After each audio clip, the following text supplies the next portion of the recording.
When I first pulled this out of the box, I was a lot more impressed with it than I expected to be. For one, it's got a nice steel encasing, which I really appreciate. It's like an aluminum chassis, screwed together with screws, as you can see. You know, it's got your rubber stoppers on the bottom. It's very well constructed. The logo, everything about it is great, including the ports, the power adapter as well.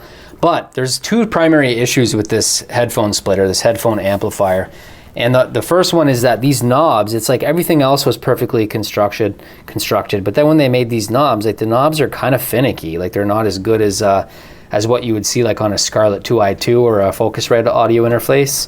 They're just not, you can just tell when you use them that they're not great. But that being said, they still function. They still function as they should, but they're kind of finicky. Another thing that's a bit annoying is that it uses a 12-volt DC adapter.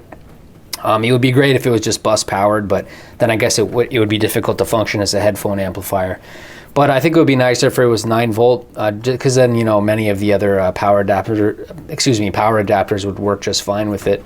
But yes, it does work. As you can see, you've got your input here. I use a stereo cable with it, and then I plug it into the back of my audio interface.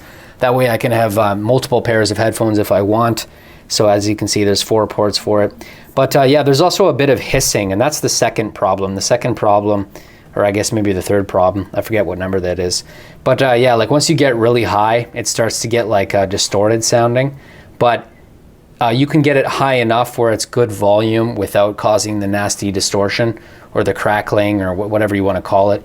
But ultimately, this thing is great value. I was very impressed with it.